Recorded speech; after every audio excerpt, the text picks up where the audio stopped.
And it was the time when I had cancer, and I wanted to do something with my life other than just work for myself.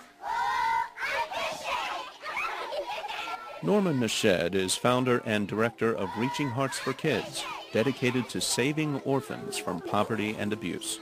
It brings me joy, it brings me peace, purpose for my life, and significance.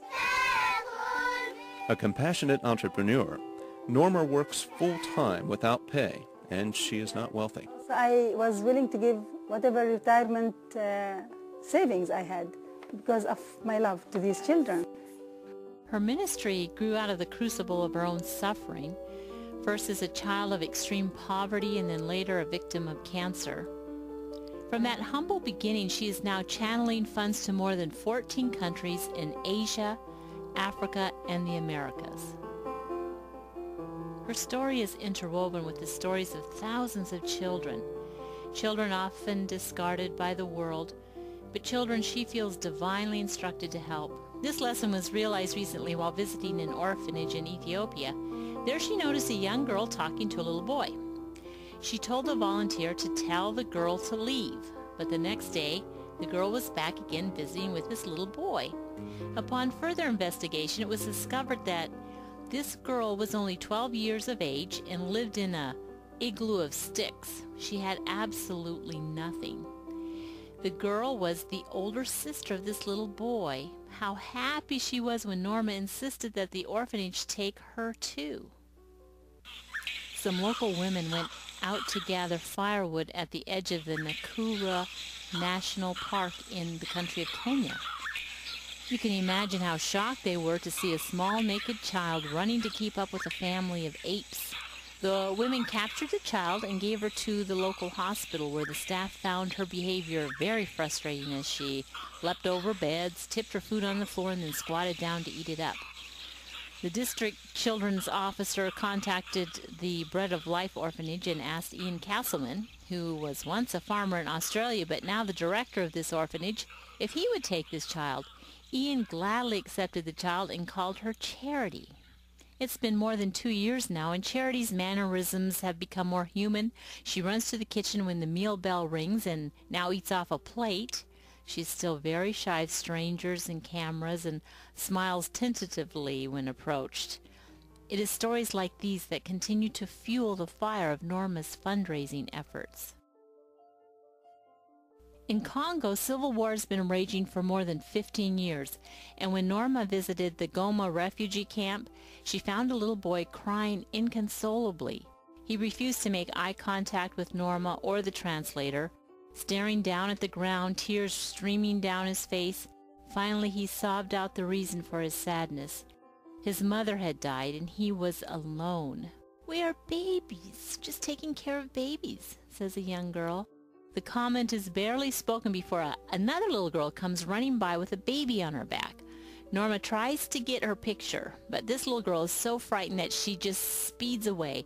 Norma puts the camera down for fear the child might trip and injure her baby sister. Later, when they're feeding the children, this child comes again, and now, after having a nice warm belly of food, she lets Norma take her picture. More than 1,000 children are fed each day in the Goma refugee camp, and they receive an education as well.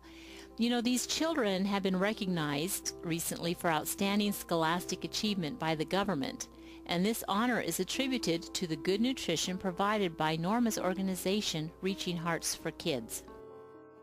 Paula Lean is a 75-year-old American missionary who has devoted more than 20 years of her life to save sick, abandoned, and orphaned children, the majority of whom are HIV positive and whose parents have died from the disease. "These are my children," she says. But Paula's outreach has grown far beyond this original vision. With Zimbabwe in economic freefall with inflation rate of more than 231 million% per year, Paula and her staff provide transportation for the critically ill to clinics and hospitals. They provide part-time jobs for more than 80 adults and distribute food packages to hundreds in the area who otherwise would starve.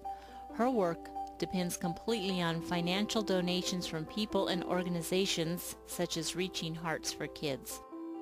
Siana lives in the country of Bolivia. She is a survivor of a partial birth abortion.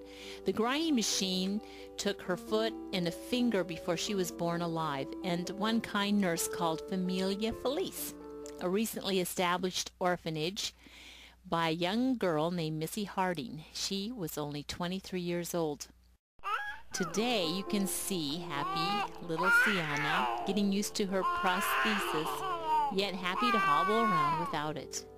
And the children come to Familia Feliz more than their meager resources can support. Yet they're determined to become self-sufficient, so they've started an aggressive agricultural program that Reaching Hearts for Kids is funding. As a conduit for God's storehouses, Norma extends an invitation to join her as she co-labors with him. Dr. James Appel, who serves in Chad at the Berry Hospital, tells of a beautiful little girl who was sick with malaria and had been hospitalized. Then he noticed Achta, her identical sister. Her cleft lip totally disrupted her otherwise beautiful face, with this hideous zigzag opening from her mouth, splitting her upper lip and disfiguring her nose. Dr. Appel wanted to help this little girl recover her beauty. It only cost $60 to save a child from a life of disfigurement, and more than 1,000 children have been able to have surgery and medical care in Chad thanks to the money funneled through Reaching Hearts for Kids. On Tuesday, January 12, 2010, Haiti was hit with a catastrophic earthquake. An estimated 3 million people were affected.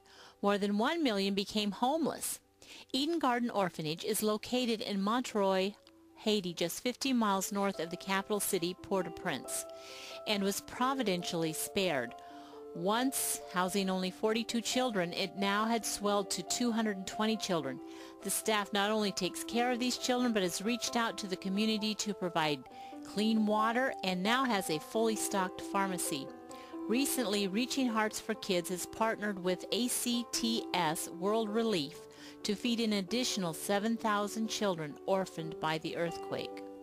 Not only is it a biblical mandate to take care of the fatherless, but it is a patriotic act as well. Terrorist organizations routinely recruit children who become child soldiers, objects of abuse, or human bombs. More than 100,000 children bear arms in Africa. Norma Nashid is reaching out for children around the world who have gifts to offer humanity. From the Wonder Stove Project of Zambia to the orphanages of Indonesia. From the Maasai people in Kenya and Tanzania to Brazil, she constantly seeks ways to serve others. From the humble beginnings of serving just a few hundred children, she now touches the lives of more than 10,000. Like the orphan Johann Sebastian Bach, whose gift of music has blessed the ages, the orphan you help may become an artist or a musician or discover the cure for cancer or AIDS. This is 100% investment. You invest in the stock market, it may crash, but when you invest in lives, you make a difference, not only for now, for eternity.